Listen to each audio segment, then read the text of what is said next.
अस्सलाम वालेकुम रहमतुल्लाहि वबरकातुहू। नाजरीन, मैं हूं हकीम एहसन चिश्ती। एक नए प्लांट के साथ, एक नए पौधे के साथ हाजिर खिदमत हूँ। नाजरीन, ये खुबानी है।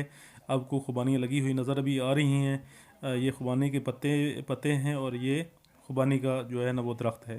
खुबानी जो है ये तकरीबन बालक एबटाबाद से लेकर आगे मनसेरा के अलावा सवात, कश्मीर और तकरीबन आगे गिलगित बल्तिस्तान तक ये पाई जाती है। खुबानी को अरबी में मशमश, फ़ारसी में जरदालू, सिंधी में जरदालू और पहाड़ी नाम इसका जो है वो हाड़ी है। इंग्लिश में इसको एप्रीकोट कहते हैं।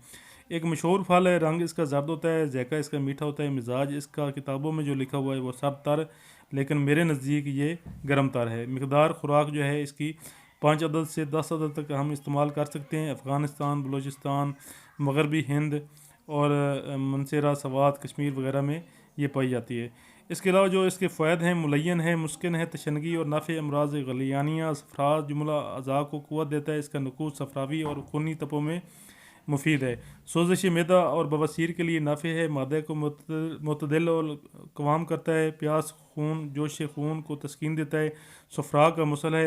मगज़ खुबानी मुबही और बादाम की मानद लजीज और शीरी होता है। दरख्त खुबानी के पत्ते जो है तो होते हैं वो कातिल किरम शिकम होते हैं।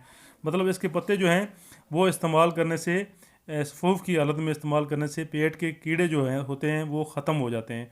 ये अभी कच्ची खुबानी लगी हुई है, लेकिन अभी जो पकेगी तो पकी हुई खुबानी वो इस्तेमाल करते हैं। कच्ची जो होती है खुबानी ये सर्द खुश्क होती है, और पकी हुई जो होती है पकी खुबानी ये गर्म तर से तर गर्म तर और तर गर्म के दरमियान होती है। इसके साथ ही नाजरीन, अगर मेरे आप चैनल के ऊपर नए हैं तो चैनल को ज़रूर सब्सक्राइब करें और मेरी वीडियो को लाइक एंड शेयर ज़रूर किया करें, ताकि हम रोज़ाना एक नए प्लांट के साथ, एक नए प्लांट के फ़ायद और उसके पहचान के साथ हाज़िर खिदमत हूँ। अस्सलाम वालेकुम वरहमतुल्लाहि वबरकातुहू।